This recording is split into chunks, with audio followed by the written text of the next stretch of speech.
Maligayang pagdating sa aming channel online driving test pagsasanay sa pagsusulit, bisitahin ang aming website para sa online practice tests at libreng road signs cheat sheet na makakatulong sa iyo na madaling pumasa sa iyong DMV exam, garantisado.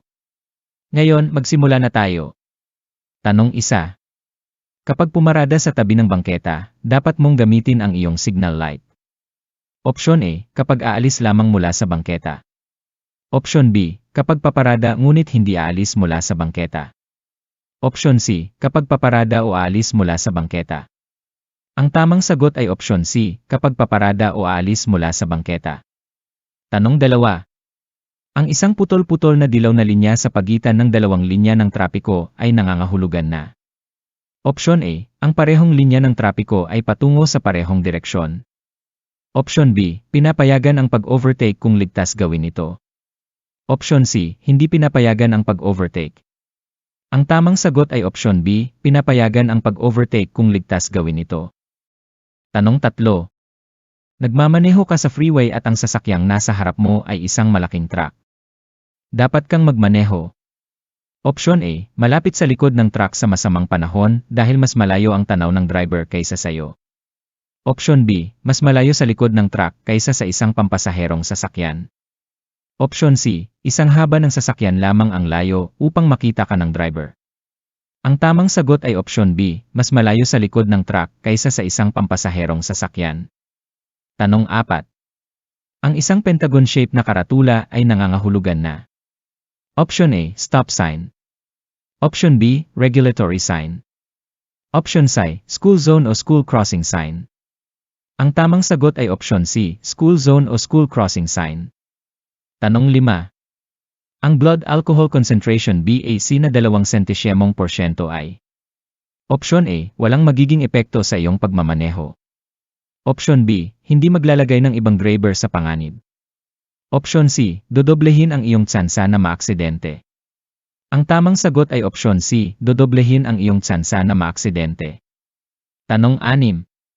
Kapag nais mong lumipat ng linya, hindi mo dapat.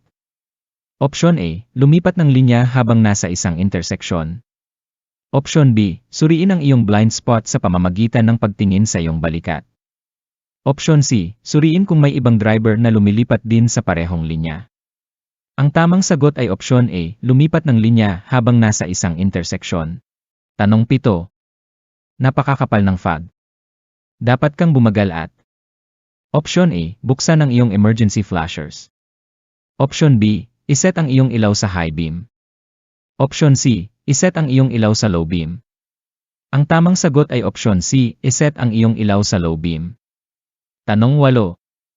Pagkatapos lumagpas sa isang sasakyan, ligtas nang bumalik sa iyong linya kapag. Option A, ang driver ng sasakyang nilampasan mo ay nagbigay ng senyas para makabalik ka sa linya. Option B, nagbigay ka ng signal sa loob ng 3 segundo.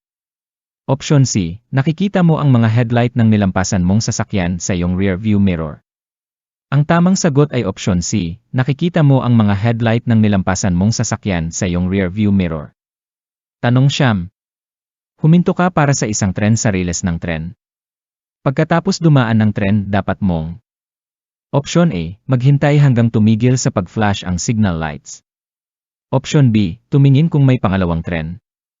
Option C, parehong A at B. Ang tamang sagot ay Option C, parehong A at B. Tanong 10. Ilegal na iwanang mag-isa ang isang bata na may edad na. Option A, 8 taon. Option B, 7 taon. Option C, 6 na taon. Ang tamang sagot ay Option C, 6 na taon. Tanong 11. Kung nais mong lumagpas sa isang nagbibisikleta sa kanang bahagi ng iyong linya, dapat mong. Option A, businahan ang nagbibisikleta bago lumagpas. Option B, huwag piliting lumagpas ng masikip sa tabi ng nagbibisikleta. Option C, huwag lumagpas sa nagbibisikleta sa anumang dahilan. Ang tamang sagot ay Option B, huwag piliting lumagpas ng masikip sa tabi ng nagbibisikleta. Tanong 12. Sa isang pulang traffic light na may berdeng arrow, maaari kang magpatuloy sa direksyon ng arrow kung. Option A, huminto ka muna ng tuluyan. Option B, maghintay ka hanggang magpalit ang ilaw. Option C, nasa tamang linya ka at walang sagabal sa daan.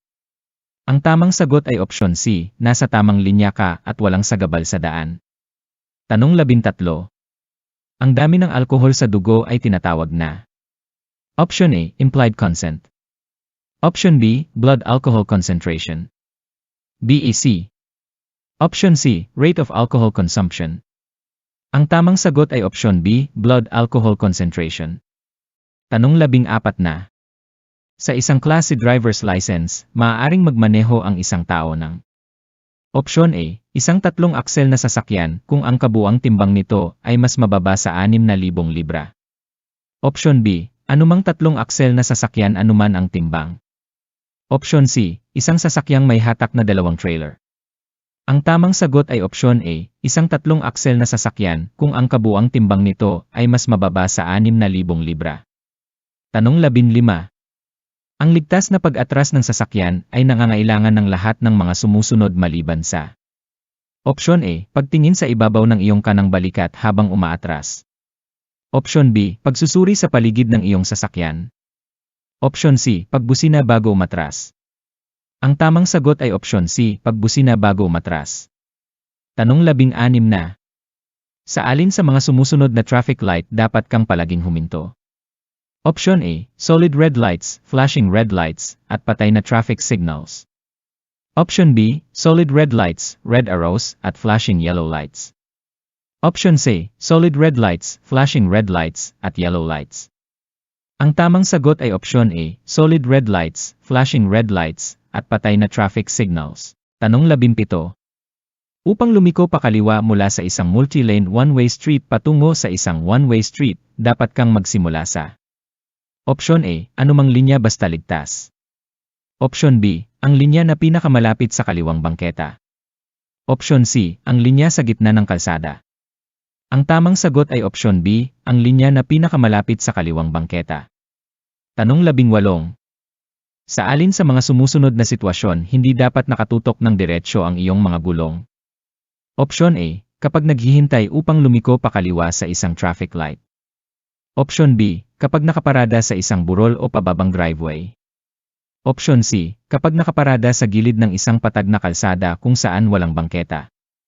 Ang tamang sagot ay option B, kapag nakaparada sa isang burol o pababang driveway. Tanong 19. Dapat mong dagdagan ang distansya sa pagitan ng iyong sasakyan at ng sasakyang nasa unahan kapag. Option A, sinusundan mo ang isang maliit na pampasaherong sasakyan. Option B, ikaw ay tinutukan o tinailgate ng ibang driver. Option C, nagmamaneho ka ng mas mabagal kaysa sa itinakdang bilis. Ang tamang sagot ay option B, ikaw ay tinutukan o tinailgate ng ibang driver. Tanong 20. Kung lalapit ka sa isang traffic light na pula, ngunit inuutusan ka ng isang pulis na dumaan, dapat kang. Option A, huminto hanggang sa maging berde ang ilaw. Option B, dumaan sa interseksyon nang hindi humihinto. Option C, huminto ng tuluyan bago magpatuloy. Ang tamang sagot ay option B, dumaan sa interseksyon nang hindi humihinto. Tanong 21. Ang dilaw na senyas na ito ay nangangahulugan na. Option A, maraming kurba ang daan sa unahan. Option B, may matarik na kurba sa kalsada sa unahan. Option C, ang daan sa unahan ay maaaring madulas. Ang tamang sagot ay option C, ang daan sa unahan ay maaaring madulas. Tanong 22. Papalapit ka sa isang interseksyon habang nasa itinakdang bilis ng takbo, nang biglang maging dilaw ang ilaw. Ano ang dapat mong gawin? Option A, magpatuloy sa interseksyon nang walang pag-aalinlangan. Option B, bilisan ang takbo upang makatawid bago maging pula ang ilaw. Option C, huminto bago pumasok sa interseksyon kung kaya mong gawin ito ng ligtas. Ang tamang sagot ay option C, huminto bago pumasok sa interseksyon kung kaya mong gawin ito ng ligtas. Tanong 23. Dapat kang magbigay ng daan sa isang pedestrian na may hawak na puting tungkod o kasama ang isang gabay na aso. Option A, kung ang aso ay gumagabay sa tao patawid ng kalsada. Option B, sa lahat ng oras. Option C, kung may presensya ng isang crossing guard. Ang tamang sagot ay option B, sa lahat ng oras. Tanong 24. Ang mga daan ay madulas kapag nagsimula ng umulan. Kapag madulas ang daan, dapat kang. Option A, Iwasan ang pagliko at biglaang paghinto habang tumatakbo sa mataas na bilis. Option B. Subukan ang kapit ng iyong gulong habang paahon. Option C. Bawasan ang distansya sa pagitan mo at ng sasakyan sa unahan. Ang tamang sagot ay Option A. Iwasan ang pagliko at biglaang paghinto habang tumatakbo sa mataas na bilis. Tanong 25. Ang senyas na ito ay nangangahulugan na. Option A. May liku-likong daan sa unahan. Option B. Bawal pumasok. Option C. Tawiran ng mga pedestrian. Ang tamang sagot ay Option A. May liku-likong daan sa unahan. Tanong 26. Palaging gamitin ang iyong seatbelt. Option A. Maliban kung ang sasakyan ay ginawa bago ang taong 1978. Option B. Maliban kung ikaw ay nasa isang limousine. Option C. Kapag ang sasakyan ay may seatbelt. Ang tamang sagot ay Option C. Kapag ang sasakyan ay may seatbelt. Tanong 27. Kapag umuulan, kailan ka dapat maging pinakamaingat sa pagliko o paghinto? Option A. Kapag umuulan ng buong araw. Option B. Kalahating oras matapos tumigil ang ulan. Option C. Sa unang kalahating oras ng pag-ulan. Ang tamang sagot ay Option C. Sa unang kalahating oras ng pag-ulan. Tanong 28. Ang dalawang hanay ng solid double yellow lines na may pagitan na dalawa o higit pang talampakan ay. Option A. Maaaring tawirin upang pumasok o lumabas sa isang pribadong driveway. Option B. Hindi maaaring tawirin sa kahit anong dahilan. Option C. Dapat ituring bilang isang hiwalay na linya ng trapiko. Ang tamang sagot ay Option B. Hindi maaaring tawirin sa kahit anong dahilan. Tanong 29. Kung makarating ka sa isang interseksyon at harang ang iyong paningin sa gilid, ano ang dapat mong gawin? Option A. Magpatuloy sa mabagal na takbo at tumingin sa magkabilang panig. Option B. Panatilihin ang bilis at tumingin sa magkabilang panig. Option C. Huminto, pagkatapos ay dahan-dahang umusad hanggang makita mo ng malinaw ang magkabilang direksyon. Ang tamang sagot ay Option C. Huminto, pagkatapos ay dahan-dahang umusad hanggang makita mo ng malinaw ang magkabilang direksyon. Tanong 30. Kapag nagmamaneho sa gabi sa madilim na kalye, dapat mong. Option A. Magmaneho ng mabagal upang matiyak na kaya mong huminto sa loob ng lugar na naaabot ng iyong ilaw. Option B. Buksan ang iyong high beam headlights upang mas makita ang mga sasakyan sa unahan.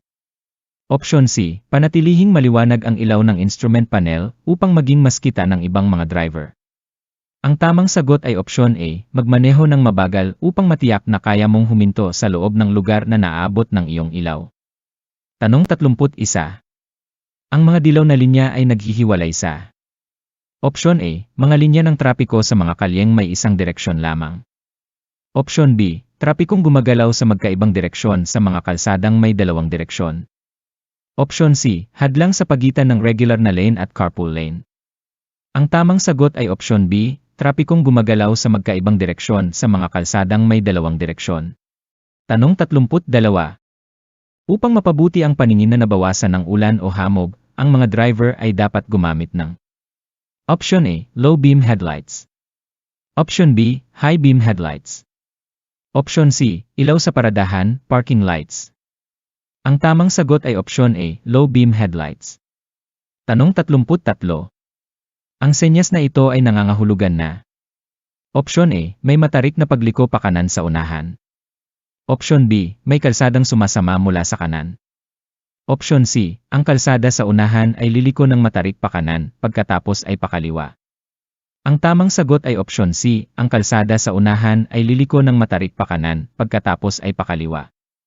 Tanong 34. Kapag lumalampas sa ibang sasakyan, kailan ligtas na bumalik sa iyong lane? Option A. Kapag hindi mo na nakikita ang sasakyan sa kanan mo. Option B. Kapag nakikita mo na ang ilaw ng sasakyan sa iyong rear view mirror. Option C. Kapag lumampas ka na sa harapang bumper ng sasakyan. Ang tamang sagot ay Option B. Kapag nakikita mo na ang ilaw ng sasakyan sa iyong rear view mirror. Tanong 35. Hindi mo dapat gamitin ang iyong busina kapag. Option A. Limitado ang iyong paningin sa unahan. Option B. Kapag maaari mong mabangga ang ibang sasakyan. Option C. Malapit sa mga bulag na pedestrian. Ang tamang sagot ay Option C. Malapit sa mga bulag na pedestrian. Tanong 36. Kapag nagmamaneho sa mga work zone, dapat mong Option A. Sundan ng malapitan ang sasakyan sa unahan. Option B. Lumagpas agad sa sasakyang nasa unahan kapag may pagkakataon. Option C. Iwasan ang tailgating at panatilihin ang ligtas na distansya sa sinusundang sasakyan. Ang tamang sagot ay Option C. Iwasan ang tailgating at panatilihin ang ligtas na distansya sa sinusundang sasakyan. Tanong 37. Dapat gumamit ng seatbelt ang mga driver. Option A. Maliban kung nagmamaneho ng sasakyang ginawa bago ang taong 1,978. Option B. Maliban kung nagmamaneho ng isang limousine. Option C. At ang kabiguang gawin ito ay magreresulta sa isang traffic ticket. Ang tamang sagot ay Option C. At ang kabiguang gawin ito ay magreresulta sa isang traffic ticket. Tanong 38. Hindi mo dapat gamitin ang iyong busina. Option A. Kapag limitado ang iyong paningin sa unahan. Option B. Kung maaaring mabangga mo ang ibang sasakyan. Option C. Malapit sa mga bulag na pedestrian. Ang tamang sagot ay Option C. Malapit sa mga bulag na pedestrian. Tanong 39. Dapat gumamit ng seatbelt ang mga driver. Option A. Maliban kung nagmamaneho ng sasakyang ginawa bago ang taong 1,978. Option B. Maliban kung nagmamaneho ng isang limousine. Option C. At ang kabiguang gawin ito ay magreresulta sa isang traffic ticket.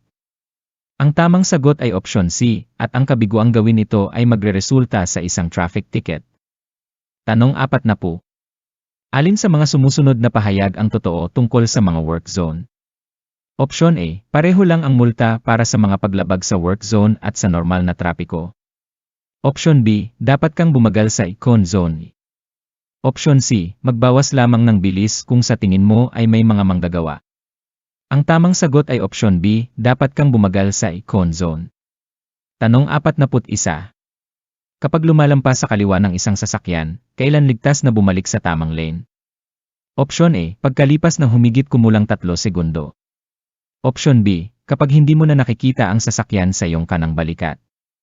Option C. Kapag nakikita mo na ang harapan ng sasakyan sa iyong rear view mirror. Ang tamang sagot ay Option C. Kapag nakikita mo na ang harapan ng sasakyan sa iyong rear view mirror.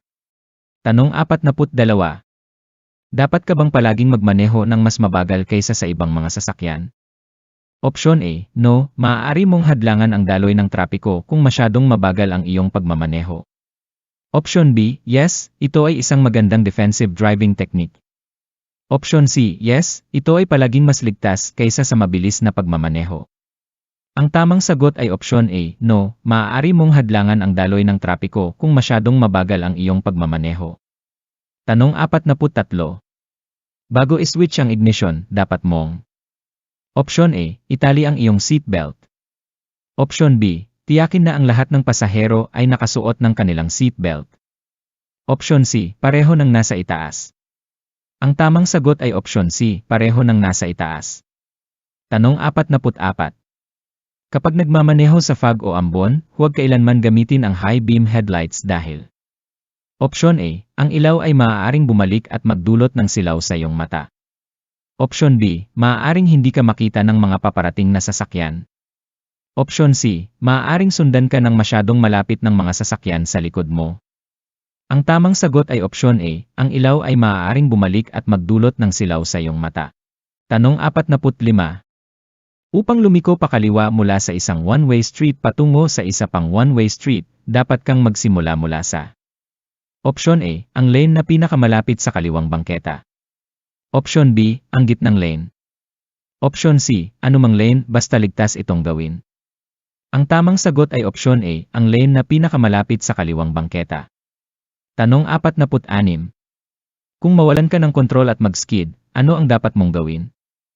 Option A. Magpreno ng bahagya. Option B. Huwag gumamit ng preno.